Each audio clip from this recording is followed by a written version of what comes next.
Bueno, yo voy a felicito a los hombres que están en este lugar. Huguito, de veras, felicidades, hijo. Felicidades. Cuando otras deberían estar, él está. Así que vas a recibir doble, hijito. Y bueno, parte de lo que yo te voy a hablar viene en este devocional. Es una... utilicé el ejemplo de varias mujeres, varias me han impactado. Ayer alguien me escribió y me decía: yo quiero preguntarle cuál es la mujer que a usted más le impactó. No le voy a hablar de ella hoy, le voy a hablar en otra ocasión. Pero mis hijas, ministros, pastores que predican, de aquí pueden sacar 30 temas para predicar. 30 ideas, 30 administraciones, 30 inspiraciones para que ustedes puedan impartir cuando ustedes prediquen. Y yo te voy a hablar, me tocó un tema, no sé si lo tienen por ahí, me lo pueden poner. El apóstol nos asignó a todas las que predicamos unos temas y a mí me tocó este. ¿Por qué? Así como dice la profeta, no sé. Pero bueno, me tocó es silenciar lo superficial para escuchar tu propósito. ¿Cuántas tienen un propósito? Levánteme su mano. Algunas como que no tienen. Todas tenemos un propósito, porque dice la Biblia que Dios nos dio un propósito desde que estábamos en el vientre de nuestra mamá. Entonces, pero algunas no lo han descubierto. Y fíjate que cuando nosotros tenemos un legado o estamos construyendo un legado en nuestra vida, algo que te puede sacar de ese legado es las distracciones de este mundo, el desenfoque. Y como mujeres cualquier cosa nos distrae. Simplemente usted va por la calle y va, no sé, a apagar su luz y va caminando, pero se encuentra una zapatería y va usted así y se para, y cuando viene a ver, ya lo de la luz se lo gastó en los zapatos. Y el esposo se viene a dar cuenta cuando la luz la cortan. Entonces nos distraemos muy fácilmente. Bueno, los hombres ya ni se diga, no voy a hablar de ellos. Pero nos distraemos y nos desenfocamos y corremos el peligro de que en medio de ese desenfoque el propósito que Dios puso en nosotros no se cumpla. Pero también corremos el riesgo de que lo que hemos construido, el legado que tenemos, nosotros lo perdamos. Todo lo que usted gane en un de repente, con desenfocarse, con distraerse, usted lo puede perder. Y por eso Dios me trajo en esta mañana a hablarle que es necesario que usted esté enfocado en lo que Dios le dijo de usted. Van a venir pruebas, van a venir distracciones, sí, porque la Biblia dice que tendremos aflicciones, pero que Jesús nos ha librado todo eso, ha pasado eso para que usted y yo pudiéramos caminar en libertad y no tener esas distracciones que nos opriman y nos dejen en un lugar donde no podemos salir y estemos estancadas. Entonces yo quiero hablarte en esta mañana de una mujer que está en este libro. Esta mujer está en el libro de Juan 21, por favor, si me lo pueden poner, hijitos, en la Nueva Traducción Viviente. ¿Ya está? Bueno, permítame un segundo. Y yo quiero que lea conmigo. No sé si traigan su Biblia, pero ahí está en la pantalla. Dice Juan 21. El domingo por la mañana temprano, mientras aún estaba oscuro, María Magdalena llegó a la tumba y vio que habían rodado la piedra de la entrada.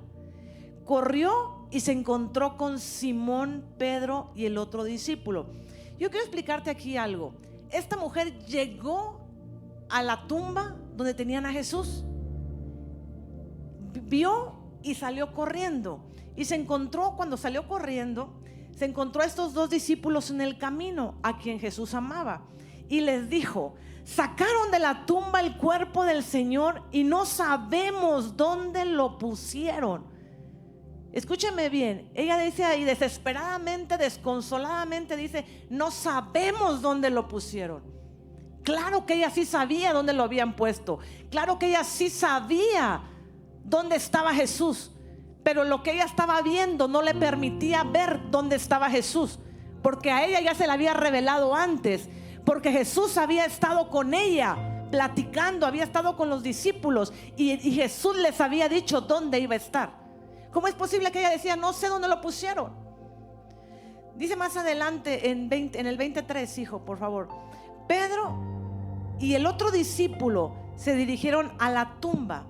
Ambos iban corriendo, Pero el otro discípulo corrió más aprisa que Pedro y llegó primero a la tumba. Se agachó. Yo creo que usted se imagine trasládese como si usted estuviera en una película. Se agachó a mirar adentro y vio los lienzos de lino apoyados ahí, pero no entró. ¿Pero qué dice? Vio. Dígale que está al lado, vio. Luego llegó Simón Pedro y entró en la tumba. Dígale que está al lado, entró. Y él también notó los lienzos de ahí, pero el lienzo que había cubierto la cabeza de Jesús estaba doblado y colocado aparte de las otras tiras. Entonces el discípulo que había llegado primero a la tumba también entró y vio y creyó. Dígale que está al lado, también entró, vio y creyó. Porque hasta ese momento aún no habían entendido las escrituras que decían que Jesús tenía que resucitar de los muertos. Después cada uno se fue a su casa. Si usted trae su Biblia, usted subraya ahí, se fue a su casa. No sabe usted ir a su casa. Pues después le voy a explicar algo de esto. Luego dice más adelante en el 11: María se encontraba llorando fuera de la tumba, y mientras lloraba se agachó y miró. Dígale que está a la 2. Mientras lloraba, se agachó y miró adentro. Y vio ya lo repita. Y vio a dos ángeles vestidos con vestiduras blancas, uno sentado a la cabecera y el otro a los pies, en el lugar donde había estado el cuerpo de Jesús. Miren, yo quiero decirte quién es María de Magdala. María de Magdala, si ustedes saben de la Biblia o lo han leído, lo han escuchado, es esa mujer que fue liberada de 7 espíritus. Una mujer que estaba endemoniada y que Jesús liberó. Y es una mujer que había construido un legado de fe y de fidelidad. ¿Por qué? De fe para poder creer que aún la vida que ella tuvo anterior, no menciona cuáles eran los 7 demonios, pero sí me imagino que eran unos fuertes demonios que ella tenía y que Jesús liberó. Ella presenta un legado de fe porque ella pudo cambiar su vida. Ella pudo tener un antes y un después. Y también tenía un legado de fidelidad, porque ella aún en el momento donde todos los discípulos abandonaron a Jesús en la crucifixión, dice la Biblia que ella estaba ahí. Ella aún, cuando él estaba crucificado, no lo dejó, no lo abandonó. Ella estaba firme a los pies de la cruz, viendo a Jesús y estando ahí con él. Cuando muchos en los momentos difíciles te abandonan, pero eso es otro tema, otro tópico, no me voy a esclavar. Entonces esta mujer estuvo a punto de cambiar ese legado, de perder lo que ella ya había construido antes, porque venía una mujer de fe, de cambio, de transformación, de una vida nueva, una mujer fiel, apegada a Cristo, siguiendo a Cristo, porque dice que las mujeres lo seguían y una de esas mujeres era María de Magdala. Pero todo eso cambió cuando ella vio un sepulcro vacío. Dígale que está al lado, un sepulcro vacío. Todo lo que ella construyó para que muchos aprendieran de esa valentía de esa mujer de cambiar, de ser fiel, todo eso lo estaba a punto de tirar a la basura cuando ella vio un sepulcro vacío. Y yo te voy a decir, los 2 discípulos vieron el mismo sepulcro que María de Magdala vio. Y es más, uno de ellos, bueno, los 2, primero entró uno y luego otro, entraron y vieron, pero ella se quedó llorando viendo ese sepulcro vacío. Ella dice que los 2 discípulos al ver creyeron y se fueron a su casa. Ella vio y salió corriendo desesperada a decir: ¿dónde está? ¿Dónde lo llevaron? No está donde lo pusieron. Pero los 2 hombres, y no digo que los hombres tengan más revelación que las mujeres, a veces es, híjole, no habla de eso. Los dos hombres, los 2 discípulos, dice que se fueron a su casa. ¿Cómo es posible que si ves que el cuerpo de Jesús ya no está en el sepulcro, te vayas como si nada, me voy a mi casa, feliz? Y esta mujer desesperada. Otros se hubieran ido, no sé, me voy a ir a ¿cómo se llama? Donde va uno, CEMEFO, donde la policía. Voy a ver a fiscalía. Aquí está la mera de a ver qué sucedió, quién se lo robó, a dónde lo llevaron. Vamos a levantar un mitin, vamos a tapar las carreteras, vamos a hacer algo, porque algo pasó con el cuerpo de Jesús. No, la Biblia nos dice que estos dos hombres vieron y creyeron lo que ya había estado escrito antes. Al momento de ver el sepulcro vacío, ellos no lloraron, ellos creyeron que la promesa estaba cumplida. Ellos no se fueron a otro lado, ellos se fueron a su casa. Es como usted, cuando está desesperado, no se va a su casa, usted se va, voy a buscar a la vecina, voy a buscar a mi comadre, a la chismosa. O sea, ellos se fueron a su casa. Y esta mujer se quedó llorando, no por no tener fe. Dígale que está al lado, no por no tener fe en Jesús, sino porque el dolor no le permitía ver el milagro que estaba sucediendo delante de ella. Las lágrimas la distraían de la verdad. Y fíjese que hoy que yo venía de mi casa para acá, yo decía: Señor, ¿por qué me pusiste a hablar de esta persona? ¿Y por qué el sepulcro vacío? Y me decía: ¿qué vistes ayer? Lo que parece un sepulcro vacío es el cumplimiento de tu promesa. Lo que tú ves en lo natural no es lo que estás viendo con los ojos naturales, sino que Dios en medio de eso que tú llamas vacío, Dios está haciendo un cumplimiento de una promesa que por ahora no lo ves, pero Dios tiene esa promesa cumplida en tu vida. Entonces, Jesús había profetizado que Él iba a resucitar. Como le decía yo hace ratito, Él muchas veces le dijo a sus discípulos: voy a resucitar al tercer día. Voy a resucitar. Me van a hacer esto, me van a hacer. Es más, Pedro le dijo: Señor, no hagas eso, no vayas ahí. Pero Jesús le decía: yo voy a morir, pero voy a resucitar al tercer día. Y María, más las viejas que somos bien chismosas, María tenía la oreja bien pegada a lo que estaba diciendo. Sí, yo conozco mujeres que a veces el apóstol llama a alguien a hablar y ahí vienen unas para escuchar qué le va a decir. Si le llamó la atención, si la está reprendiendo, si la está disciplinando. Somos bien argüenderas. Levanten las manos y sí o no somos medio. Ay, Señor, espíritu de mentira. Entonces esta mujer, cuando vio un sepulcro vacío, no sé si tienen la foto hay una mujer que le pedía esta mujer, cuando vio el sepulcro vacío, en lugar de brincar de alegría, esta mujer se quedó llorando. Se quedó viendo, buscando un cuerpo en un sepulcro donde ya no estaba nadie. ¿Y qué te quiero decir con eso? Mire, número uno, los sepulcros vacíos en tu vida pueden verse como fracasos, pueden verse como un matrimonio roto. Los sepulcros vacíos pueden verse como una enfermedad, como un problema, como un abandono en tu vida. Y a veces estás buscando el cuerpo en el lugar equivocado. A veces estás buscando el cuerpo en un sepulcro. Y el dolor te hace pensar que Dios no tiene nada más para tu vida. Y a veces lo bueno de la vida a ti te parece malo. Un sepulcro vacío te nubla.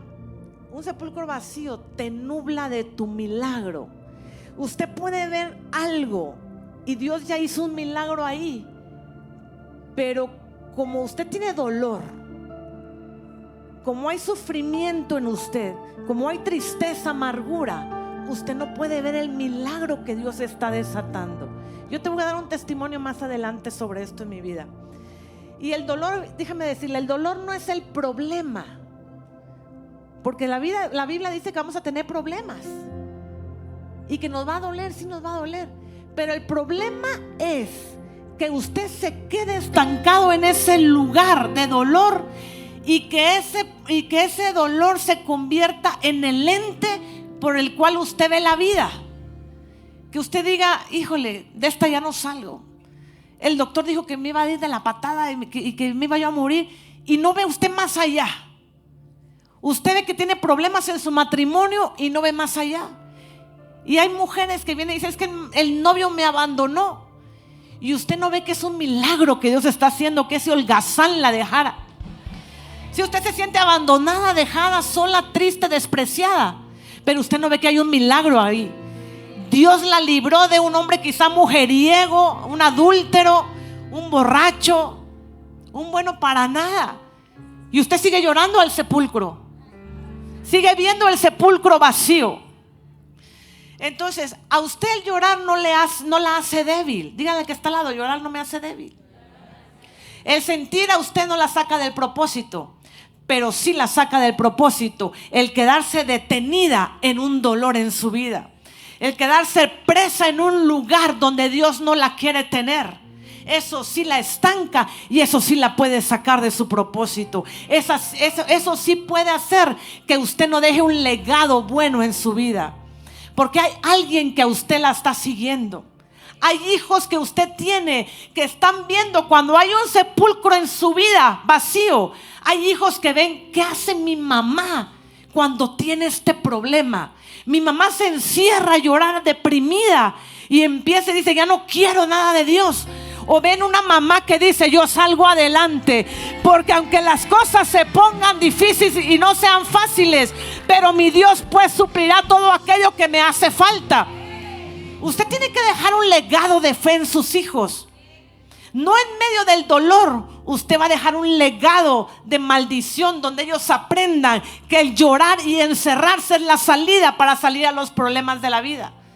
Ellos tienen que saber a quién acudir cuando tienen un problema. Y hay muchas que dicen: tengo un problema, me voy a ir con la vecina, me voy a ir al psiquiatra, me voy a ir al psicólogo. Sí, yo tengo gente que me dice: es que no sabes cómo bien me estoy yendo, porque estoy yendo a unas terapias. No digo que los psicólogos no sean malos, y mi hija Yane es psicóloga, pero tú no debes de suplir la búsqueda de Dios por ir a buscar a un médico, por ir a buscar a un psiquiatra, a un psicólogo, al brujo, al hechicero o a tu comadre chismosa. Y bueno, ¿qué pasa cuando nosotros tenemos un dolor, un sufrimiento, heridas?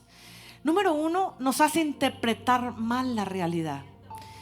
Juan 20, 11 al 12 nos dice: María se encontraba llorando fuera de la tumba.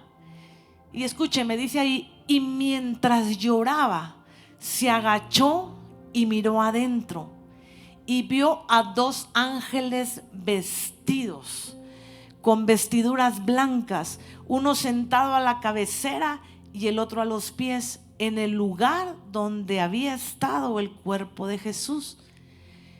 Y estos ángeles le dijeron: apreciada mujer, ¿por qué lloras? Le preguntaron los ángeles. Porque se han llevado a mi Señor, contestó ella, y no sé dónde lo han puesto. Dio la vuelta para irse y vio a alguien que estaba de pie ahí. Era Jesús, pero ella no lo reconoció. Fíjese bien, número uno, primeramente ella dice que vio 2 ángeles. ¿Qué pasaría si ustedes vieran 2 ángeles en su casa? Todavía la descarada se quejó. Estaba viendo un milagro en ese lugar. Habían 2 ángeles parados y ella los vio. Y ella, en lugar de decir: es que aquí está sucediendo algo sobrenatural, es que algo está pasando que mis ojos no pueden ver, pero algo hay ahí. No, ella se empezó a quejar: mi marido no me apoya, mi marido me dejó, tiene otra, no me da dinero, no me da para los zapatos. Se quejan de que de repente se quedaron sin trabajo y venían quizá a la iglesia pensando y pensando que Dios les iba a dar un ascenso, y de repente en lugar de eso sucedió que las corrieron de su trabajo. Y en lugar de ver un milagro, ella vio un sepulcro vacío. Ella vio que estaba todo perdido en su vida. Vio a 2 ángeles, estaba siendo testigo de un milagro. Les habló a los ángeles. ¿Qué sucede con esto? Que cuando nosotros en la vida tenemos un dolor, la realidad la confundimos. Cuando nosotros presentamos un dolor en la vida interpretamos mal lo que está pasando. Quizás está pasando un milagro en tu vida y el dolor no te está haciendo ver lo que Dios está haciendo en ti. Yo te voy a contar un testimonio, no lo iba a decir, pero lo voy a decir porque ustedes se lo merecen. No, porque quiero compartirles. Yo crecí en una familia que quizás mis papás no eran los más unidos. Era una familia mi papá era una familia sumamente trabajadora. Mi papá trabajaba los 365 días del año y de ahí no lo sacabas. Los días que por ley le daba libre a sus empleados son los días que más trabajaba. O sea, los días inhábiles que son de descanso, él en lugar de descansar, trabajaba más. Y no solamente él, sino como los empleados se habían ido a tomar su día libre, agarraba a los hijos para que trabajaran en el lugar de los empleados. Entonces para nosotros era un tormento, porque pues era nuestro día libre de escuela y queríamos, pues no sé, jugar, dormir, qué sé yo. Pero bueno, entonces mi papá era sumamente trabajador y no es que no fuera responsable en la familia, él era muy responsable en la familia, pero no había una convivencia total, porque él estaba mucho tiempo en el trabajo. Abrió un negocio, luego abrió otro. Y es más, cuando mi papá estuvo enfermo 6 meses antes de fallecer, cuando me tocaba cuidarlo, yo le decía: papá, ¿qué quieres que hagamos hoy? Vamos al parque. ¿Qué quieres hacer? Trabajar. Papá, le decía yo, Dios mío, pero si yo lo que quiero es descansar y tú como estás quieres trabajar. Mi papá me dejó un gran ejemplo. Por eso yo no entiendo la gente haragana, la gente que quiere que todo le venga fácil. Bueno. Y bueno, yo en un momento, durante años yo le decía: Señor, cuando yo me convierto a Cristo, yo oraba por mi familia y sigo orando. Pero yo le decía: Señor, yo quiero que estemos juntos. Y estemos juntos y restaura esto y restaura lo otro. Y de repente mi papá cae en cama. Mi papá se enferma y cambió toda la vida de nosotros. Y yo veía ahí un sepulcro en mi vida. ¿Por qué? Porque en un momento de mi vida yo le dije a Dios: ¿Cómo, Señor? Si tanto que te he orado y ahora mi papá está enfermo y se va a morir. Yo creí en una restauración, pero yo estaba viendo con mis ojos de dolor ese momento. Y Dios un día me dijo: a ver, espérame tantito, siéntate aquí y te voy a enseñar el panorama de lo que tú estás viviendo. Tú estás viendo dolor, estás viendo una enfermedad, estás viendo que tu papá tiene que tener cuidados, pero no estás viendo que tu papá está unido a la familia ahora. Mi papá tuvo que estar 1 año y medio con nosotros, quisiera o no quisiera, porque no se podía ir de ahí, aunque se quisiera ir. Mi papá no era una persona muy amorosa, y cuando él estaba sentado en el sillón con su enfermero, pasaba y él te abrazaba. Cosa que nunca durante, no le voy a decir los años porque van a adivinar mi edad, durante 20 y tantos años, no hacía. Él empezó a hacer. Es más, te decía: qué bonita te ves. Solo un día me dijo: papá, ¿cómo me ves bien? Porque le puse unos lentes. ¿Cómo me ves? Fea. Solo una vez fue, pero fue de relajo. Pero yo veía, al principio yo veía un sepulcro vacío en mi vida. Yo veía cómo no llegó el momento en que saliéramos, que hiciéramos esto, que viajáramos como lo hacíamos al principio, porque hubo momentos donde viajábamos, pero se dejó de hacer porque mi papá se metió de lleno a trabajar. Y Dios me enseñaba que lo que yo veía como un fracaso, Dios estaba haciendo un milagro. Mi papá aceptó a Cristo. Mi papá, yo le podía poner las prédicas, él no podía irse a ningún lado, es más, él las escuchaba. Él estaba en la tele viendo las prédicas que yo le ponía de la Biblia, le hablaba de la Biblia y él tenía que estar sentado y todo lo escuchaba. Mi papá no estaba, él estaba, o sea, no quiero que usted piense que mi papá no estaba consciente. Mi papá estaba como usted y como yo, solo que él no podía caminar. Entonces él estaba en un momento que yo dije después: realmente, Señor, tú hiciste un milagro. Lo que por 40 y tantos años no pasó, Dios lo hizo en el último año de su vida. porque oré, porque clamé, y quizá en un momento dije: Señor, no me escuchaste. Pero el Señor me dijo: ¿cómo no te voy a escuchar? Si mira lo que está sucediendo ahora. Tienes un papá que te ama, que te abraza, un papá que está. Y quizás usted tiene momentos en su vida que ve sepulcros vacíos, que ve un matrimonio roto, que ve fracaso. Pero Dios tiene un milagro en medio de lo que usted ve vacío en su vida. Hay un milagro gestándose ahí. No rompa el legado de bendición que usted está dejando a sus hijos, porque una herida lo venga a dañar y venga a cambiar su situación, venga a cambiar la vista que usted tiene a lo que Dios está haciendo. Dice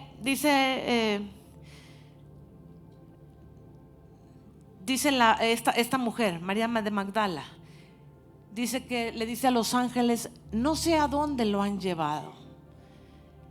Y ella sí sabía dónde lo habían llevado. Y esta mujer había escuchado que Jesús iba a resucitar. ¿Cuántas de aquí tienen promesas de Dios en su vida? Quizá te haya dicho que tus hijos van a ser restaurados, que Dios te iba a prosperar, que Dios iba a restaurar tu matrimonio, que Dios te iba a dar el trabajo que tanto has anhelado.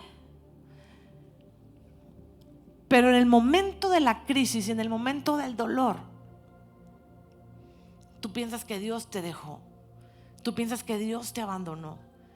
Y en lugar de recordar las promesas que Dios te hizo, tú ves nada más lo que tus ojos naturales están viendo.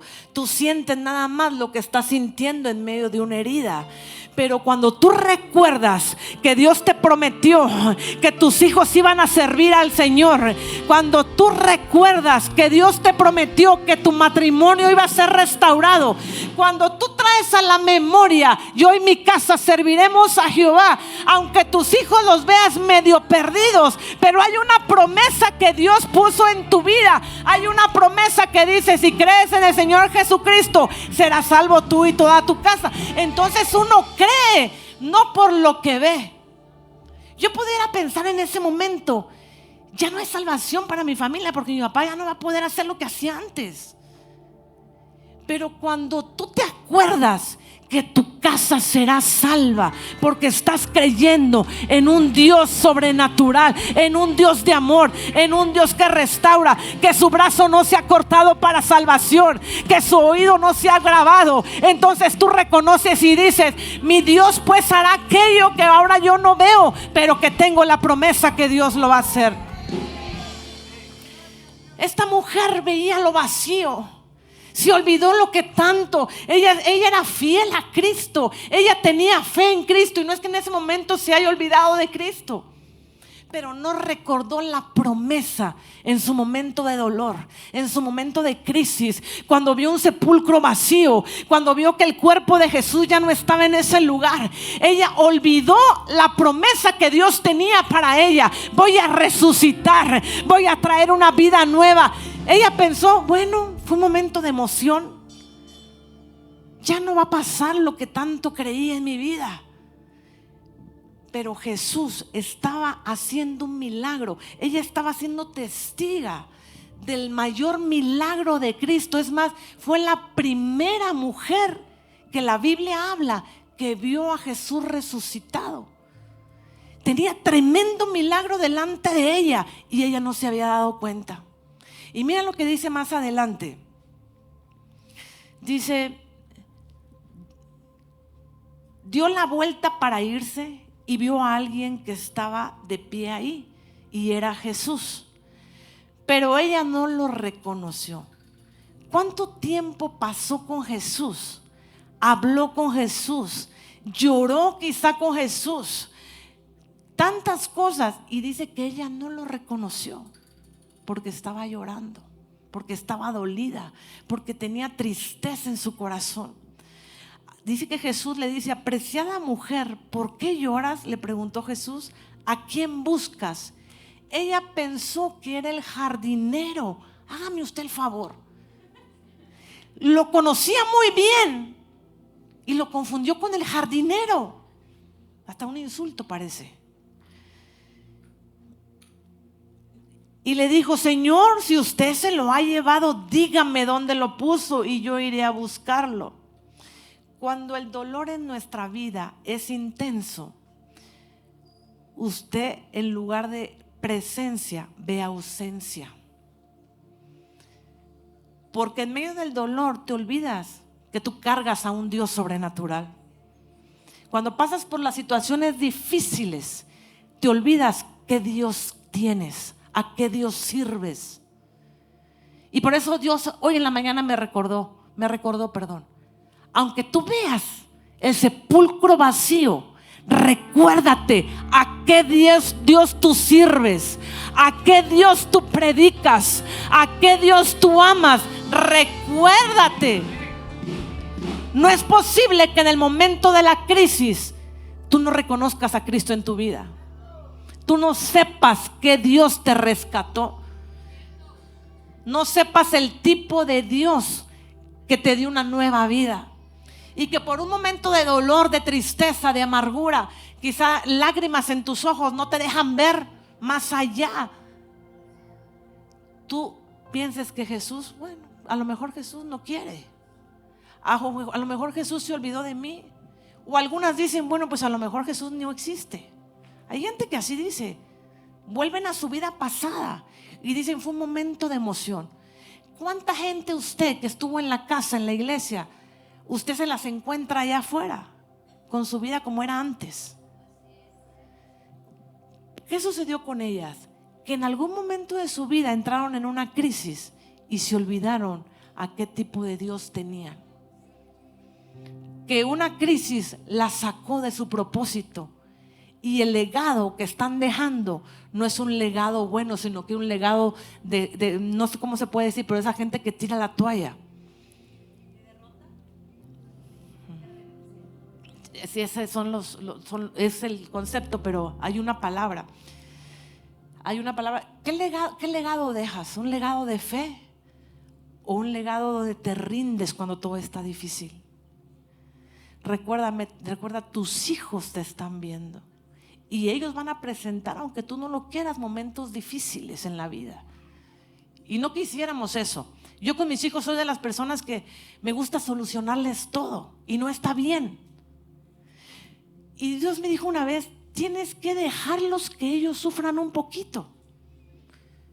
Que ellos sepan de quién depender, no de ti, sino de mí. Y me costó mucho hacer eso. Pero sé que ellos tienen que aprender a quién acudir en los momentos difíciles.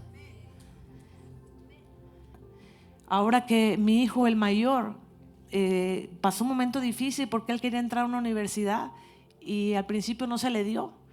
Y él estaba muy triste. Y yo quería mover cielo, mar y tierra. Y era una universidad donde ni porque tú llevaras los millones del mundo lo aceptan si no pasa un examen. Y yo le decía a mi hijo, mira hijo, vas a hacer lo que esté en tus manos, porque tenía la segunda oportunidad para hacerle el examen. Vas a hacer lo que esté en tus manos y Dios va a hacer lo que Él tenga que hacer. Y él se puso a estudiar, se puso en empeño a estudiar.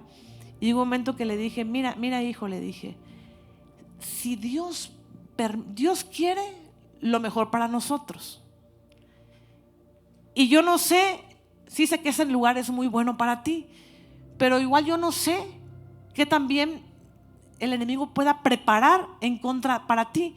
Entonces los lugares que aunque tú digas están muy bonitos y son de excelencia, pero si Dios dice que te vas a perder, Dios cierra esa puerta. Entonces vas a aprender, le dije, a confiar en Dios.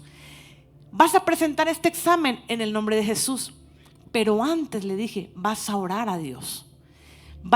Te vas a meter en tu cuarto, le dije, y yo no lo voy a hacer, le dije, porque yo no lo puedo hacer por ti. Y te tienes que derretir delante de Dios, hacer lo que tú tengas que hacer, hablar con Él. Exponle tus motivos, pacta con Él, haz lo que tengas que hacer. Y Él va a hacer lo mejor que sea para ti. Cuando Él va a hacer su examen, Él iba muy emocionado porque las pruebas que les hacen por internet, Él había salido con excelencia. Y el día del examen Él sale derrotado. Yo cuando lo voy a traer, yo dije, feliz. Y él sale así: mamá, me vino un examen totalmente distinto a los que yo había hecho. Mamá, no creo poderlo haber pasado. Y yo le decía: mira, hijo, ¿te acuerdas lo que te dije? Si es de Dios, esto se va a dar, y si no, no se va a dar. Pero confía en Dios. Mamá, es que no lo voy a pasar. Confía en Dios y declara que lo vas a pasar.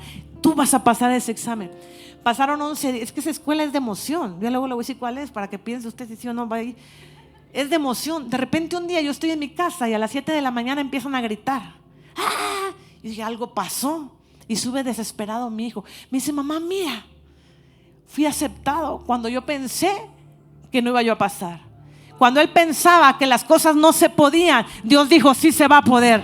Cuando él pensaba que lo que él había hecho, decía: bueno, no fue suficiente, Dios dijo: sí va a ser suficiente. Y entonces, bueno, son la voluntad de Dios, para la gloria de Dios. Ahora tenemos su papá y yo que ver para que él pueda ir a esa universidad. Ahora nos queda a nosotros lo difícil, pero no hay un sepulcro vacío, sino que hay una promesa de Dios cumplida en ese lugar. El dolor, mire, escúchame, si me lo quieren poner ahí, el dolor te hace olvidar las promesas de Dios. Si Dios te prometió que te iba a bendecir, Dios lo va a cumplir. Quizá usted esté en un periodo de escasez en este momento, pero Dios te prometió que te va a bendecir. Y aunque usted vea que no tiene, pero cuando Dios dice: te voy a bendecir, algo va a suceder, pero las ventanas de los cielos van a ser abiertas. Ahora escúcheme, muchos dicen: no tengo, y las ventanas de los cielos van a ser abiertas. Pero usted piensa que nada más es así, y usted no diezma. Y me voy a meter en problemas porque esto no es la prédica. Pero hay gente que piensa que las ventanas de los cielos se abren así nada más. Y la Biblia a mí me enseña que solamente hay una llave, y está en el libro de Malaquías. Mira, Huguito. Entonces, si usted quiere que las ventanas de los cielos se abran, tengo escasez, pero quiero que se abran las ventanas, ¿cómo lo voy a hacer? Voy a usar la llave. Y se lo digo como testimonio, en momentos difíciles que yo había tenido, aún fuera un peso, pero yo era fiel a Dios. Aún fueran 100, lo que fuera, yo tenía que ser fiel a Dios. Recuerdo que vendimos una casa que mi papá me había dado a mí, y era una buena cantidad. Y la verdad, mi codo me dolió, o sea, mi codo, no sé qué será que me dolió, pero decía: bueno, pero pues es que esto es un regalo, no tengo por qué. Y Dios me decía: tienes que diezmar de lo que recibiste. Óyeme, Señor, pero me va a quedar menos. Esto costó la casa, y la verdad y me va a quedar menos si doy el diezmo. ¿Qué no que te he enseñado que voy a darte más de lo que tú me das? Y créame que Dios es un Dios justo, es un Dios que no miente, es un Dios que no falla. El problema es que usted le ha fallado a Él, y usted quiere que Él le responda cuando usted le ha fallado. Usted dice: quiero que se cumpla lo que la Biblia dice en mi vida, pero usted no está haciendo nada para que eso se cumpla. No se me duerma, por favor, yo ya voy a terminar. Entonces, el dolor, ¿qué es lo que hace el dolor? El dolor puede estar usted puede estar frente a una oportunidad y usted no se da cuenta cuando está dolido. Se le pueden presentar las mejores oportunidades de la vida, pero usted en medio del dolor no puede verlas. El dolor te hace interpretar mal lo que tienes delante de ti. Y mire, escúcheme, el dolor lo mantiene a usted atrapada, en lo que perdió y no en lo que tiene adelante. Esta mujer, María Magdala, estaba atrapada en un lugar donde había un sepulcro vacío, pensando dónde estaba el cuerpo que debería de estar ahí. ¿Qué haces, mujer, buscando el cuerpo en ese sepulcro cuando Dios ya hizo un milagro en tu vida? ¿Qué haces buscando en el ayer lo que Dios ya restauró en el ahora? Entonces Dios te trajo en esta mañana para recordarte que hay promesas que Dios tiene para tu vida, que Dios no se ha olvidado lo que va a hacer en ti, que Dios no se ha olvidado de tus hijos, que Dios no se ha olvidado de ti. Mira, a veces cuando vamos pasando por edades, a veces el enemigo envía enfermedades a tu vida. Y uno en lo natural puede pensar: Señor, te olvidaste de mí. Señor, ¿qué sucedió en esto? Pero como yo escuchaba a la profeta ayer y decía: aunque el diagnóstico estaba, yo declaré que mi Dios es grande. Entonces, cuando usted tiene una enfermedad, usted puede pensar: esto es el fin, ya no hay nada que hacer. Pero cuando usted tiene un Dios en quien confía, todo eso que el médico le trae en un diagnóstico, que el diablo le envía a través de un médico, Dios dice otro diagnóstico. Cuando usted tiene fe en el Dios al que usted cree, dígale que está al lado: ¿en quién estás creyendo? Cuando usted está con dolor, no le deja ver las soluciones que ya existen. Usted tiene que saber que cuando usted presenta dificultades en su vida, Dios siempre envía a alguien. Quizás sea alguien de la iglesia, quizás sea, no sé, alguien, y te dice: todo va a estar bien, mira, vamos a orar, vamos a ayunar, el Señor va a hacer un milagro. Pero tú no puedes ver las soluciones que hay porque estás enfrascada en esa tristeza que tienes en el corazón. Tienes que saber que la gente que te ve, usted tiene que dejar un buen testimonio para aquel que te ve diga: yo quiero tener lo que esa mujer tiene, yo quiero jalar de lo que esa mujer tiene, yo quiero actuar como esa mujer actúa. Yo ¿dónde fuimos? A Coatzacoalcos, y en medio de lo que yo predicaba en ese lugar, yo les conté también un testimonio donde cuando tú sabes lo que portas, me refiero a Dios, al Dios grande que tú tienes, tú tienes que manifestarlo y exponérselo a la gente para que la misma gente crea en ese mismo Dios en el que tú crees. Y voy a volver a hablar, está muy reciente lo de mi papá, y voy a seguir tocando ese tema ahora porque son los ejemplos más recientes, los testimonios más recientes que yo tengo. Discúlpeme si lo aburro con eso. Pero mi papá murió un 15 de agosto. Esa mujer fue ¿cuándo? Mi papá murió un viernes y esa mujer fue el jueves, a los 6 días. Y para mí fue aunque mi papá, yo sabía que él iba a fallecer en cualquier momento, pero él estaba mucho mejor cada día. O sea, yo pensaba que él no iba a morir ahí, sino más adelante. Y yo estaba con el dolor. Yo regreso de Tuxtla y recuerdo que estaba en mi casa y sentía yo una opresión muy fuerte, como cualquier persona que pierde un ser querido lo siente. Es normal, no es que estés feliz. Y yo estaba sentada, mi esposo estaba a mi lado, y yo le decía: ¿sabes qué, mi amor? Le digo: me voy a ir a Tuxtla. Y me decía: ¿qué vas a ir a hacer? Y le digo: no sé, siento así como una opresión, siento algo bien feo. No sé, o sea, no quiero estar ni aquí ni allá, estoy así. Y él me decía, y le digo: ¿sabes qué? No voy a ir al Congreso de Mujeres en Las Rosas porque no me siento bien. Entonces él me ve y me dice: ok, si no quieres ir, no vayas. Si te sientes mal, no vayas. Yo pensé que él me iba a decir: no, ve, ¿cómo es posible? Pero él me dice: no, si no quieres ir, no vayas. Si te quieres ir a Tuxtla, ve, como tú te sientas mejor. Él sabía el dolor que yo estaba pasando. Y digo: pues bueno, no, me dijo así, entonces ¿qué hago? Entonces me quedo sentada y me pongo a orar a Dios. Y Dios me dice: hay gente que te está viendo. Hay mujeres que pasan momentos difíciles y que no se rinden. Y por esas mujeres, para que tú seas un testimonio, aún en medio del dolor que tú tienes, te me vas a ir a ser mujer y vas a poner una buena cara, porque hay mujeres que van a dar ese legado de fe y de valentía que estoy poniendo en ti. Agarré mi maleta y mi esposo me dice: ¿y ahora qué te vas a ir a Tuxtla? ¿Dónde vas a ir? Y le digo: no, me voy a ir a ser mujer. Y aún en medio de mi dolor, porque estaba muy fresco, tenía 6 días que mi papá había fallecido, agarré y me fui a sentar a una silla en ser mujer y estaba yo recibiendo lo que Dios tenía preparado para mi vida. Si yo me hubiera quedado en mi casa encerrada con tristeza, con dolor, no hubiera recibido lo que yo recibí en ese lugar. Por eso usted tiene que dejar a un lado el dolor, tiene que salir de ese lugar de tormento, tiene que dejar el sepulcro vacío, esos vacíos que usted está viendo en su vida, ese dolor, lo tiene que dejar a un lado y tiene que entrar a la nueva temporada que Dios tiene preparada para usted. Usted no puede quedar encerrada, no se puede encerrar, no se puede quedar atrapada en medio de ese dolor. Porque el problema no es el dolor, sino que el problema es que usted se quede atrapada en ese dolor, porque usted corre el peligro de quedarse estancada y que su propósito no se cumpla en su vida. Entonces hay gente que te ve y por esa gente usted va a hacer algo diferente. Usted tiene hijos que van a ver el ejemplo que mamá le está dejando. ¿Qué hace mamá cuando papá se pone medio rebelde? Se le pone al brinco.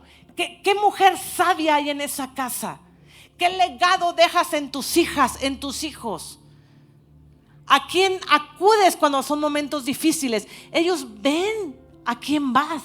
Ellos ven lo que tú haces. Ellos ven si estás criticando en tu casa a los pastores. Ellos ven si en tu casa estás quejándote todo el tiempo de tu esposo. Si estás quejándote de que no hay dinero, ellos están viendo eso. ¿Y sabes qué van a hacer ellos? Cuando sean grandes, van a decir: no tengo dinero. Porque escucharon que mamá y papá estaban hable y hable que no tenían dinero. Y estaban escuchando que mamá, cuando peleaba con papá, se iba de la casa, o se iba el papá de la casa, o la mamá corría al chisme. Que mamá se iba de la iglesia porque no la sentaron donde deberían de haberla sentado, porque no la ascendieron cuando la debieron haber ascendido, porque no la pusieron a cantar cuando la debieron haber puesto.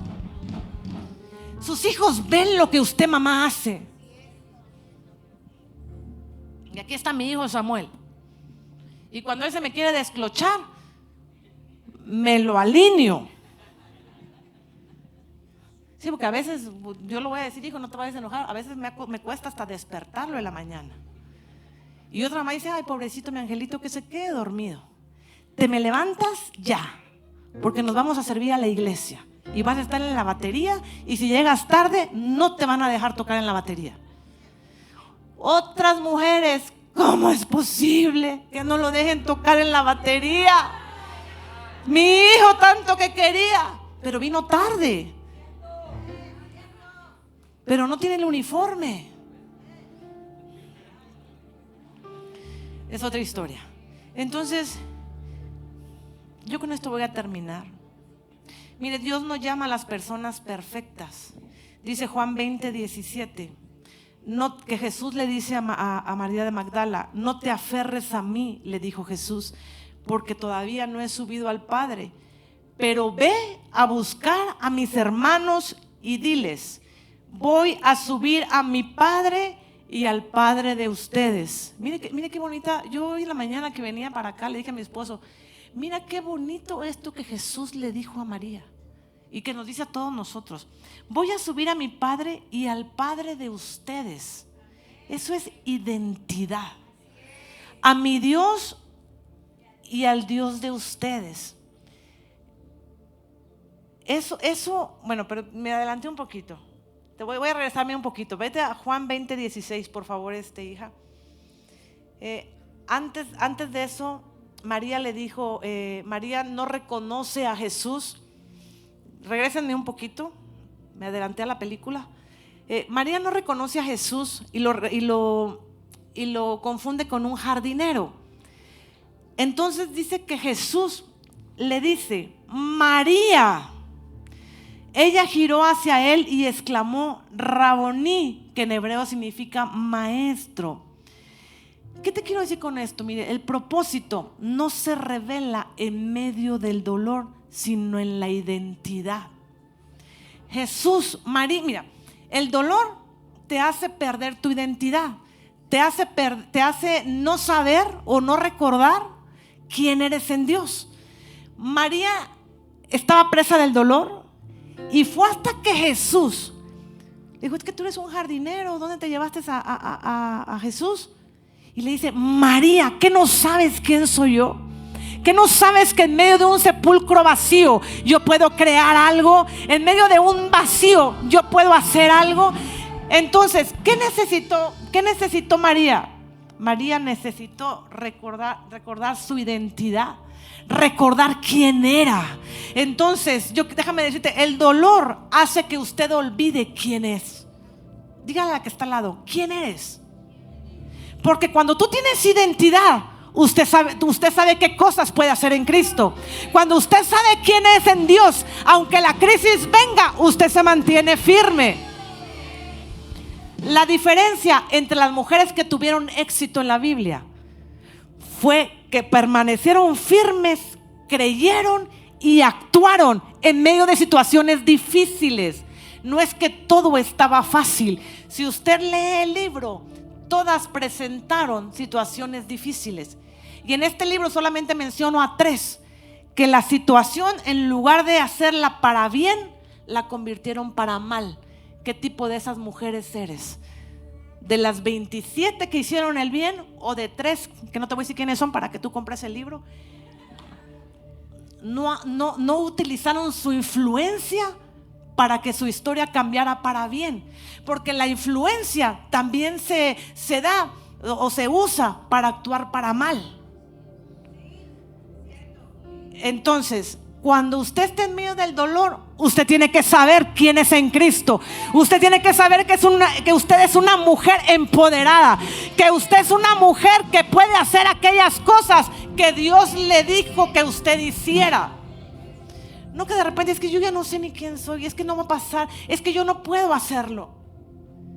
¿Cómo que usted no puede hacerlo?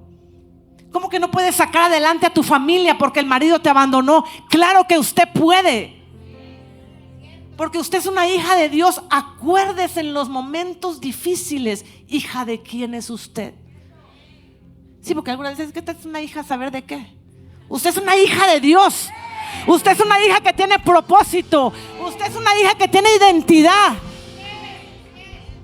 Tienes que recordar en medio del dolor quién eres. Dígale nuevamente a la que está al lado: ¿quién eres? ¿Quién eres tú? Es más, dícete a ti misma: ¿quién soy yo? ¿Quién soy? Porque usted con Cristo es fuerte. Usted y el Señor son el mejor equipo para meterle gol al diablo. Usted es una hija de Dios. Usted puede hacer cosas grandes.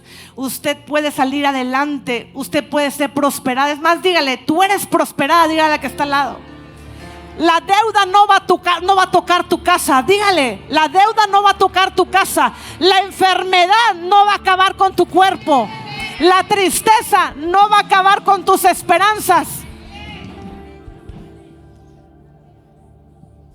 Cuando usted se para como una hija de Dios, usted reconoce lo que usted porta, lo que usted es. Y aunque en la vida le está yendo tan difícil, y aunque vea pérdidas, y aunque vea dolor, y aunque vea rechazo, pero usted sigue firme y dice: mi Dios pues es aquel que me saca adelante, el que va delante de mí haciendo lugar donde no hay lugar, aquel que pone, aquel que quita, aquel que hace. Porque usted sabe que es una hija de Dios. Y cuando usted está en el propósito de Dios, sabe que todas las cosas les ayudan para bien. Pero cuando usted es una hija, saber de quién, usted dice: ay, no, saber por qué me está pasando esto. Cuando a uno le pasan cosas difíciles que no entiende, usted tiene que saber que para algo bueno le está sucediendo. A veces recuerdo una vez que viajamos con mi esposo a Tuxtla y veníamos un poco estresados porque teníamos que llegar. Y se cerró la carretera y tardamos en pasar. Y más adelante supimos que se había accidentado un carro y que habían muerto varias personas. Pero en el momento que tú estás pasando por algo que se te cierra o alguna cosa que no se da como tú quisieras, tú piensas: híjole, ¿por qué será que pasó esto? ¿Y por qué será que taparon la carretera? ¿Y por qué será que no me fui más temprano? Entonces luego Dios te revela: porque si tú hubieras pasado, tú hubieras sido la del accidente. Pero Dios hace, cuando tú eres una hija de Dios, tú reconoces, quizás esté pasando por esta sequedad, quizás esté pasando por este desierto, pero Dios tiene una tierra prometida preparada para mí. Y esta leve tribulación que estoy pasando momentánea va a traer un mayor de peso de gloria sobre mi vida. Declara a lo que está al lado: va a traer un mayor peso de gloria sobre mi vida. Amén. No se, ya párese, no se siente, por favor. Entonces, una vez que usted dice más adelante, el propósito no espera que usted sane completamente. Dice que Jesús le dice: no te aferres a mí, y ahora te recuerdo tu asignación en la tierra. Ve y dile a mis hermanos, ve y dile a la gente que voy a subir a mi Dios y al Dios de ustedes, que voy a ir a mi Padre y al Padre de ustedes. Dice: ve, puedes subir al grupo. Dice: ve. Dios le activó su propósito por medio de la identidad. Dios activó su propósito, y cuando ella tuvo su identidad bien puesta y recordó quién era en Cristo, entonces dice: hay un legado aún mayor que puedo dejar a mis generaciones. No nada más fue el de fe y el de fidelidad, sino que hay un legado de rompimiento que dejo en mi casa y en mis generaciones. Esta mujer hizo algo, fue activada por medio de la identidad. Dios le recordó: eres hija mía, eres María, eres Cecilia, eres Katy, eres Nayeli, eres Claudia, eres Conchita. Dios te recuerda, te trajo en esta mañana para recordarte quién eres. Y por medio de tu identidad en Cristo, tu legado en esta tierra va a ser poderoso. Por medio de la identidad en Cristo Jesús, tu legado en esta tierra será poderoso en el nombre de Jesús. Levánteme sus manos.